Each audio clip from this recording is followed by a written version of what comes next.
আমি মূসাকে তাওরাত কিতাব দান করেছি। এ কিতাব ছিল মানুষদের জন্য জ্ঞান ও তত্ত্বকথার সমাহার।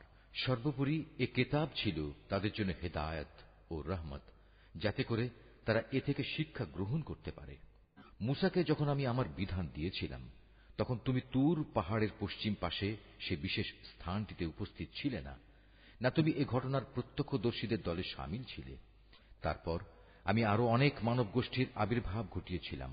অতঃপর তাদের উপর বহু যুগ অতিবাহিত হয়ে গেছে, যারা সে ঘটনার প্রত্যক্ষদর্শী ছিল।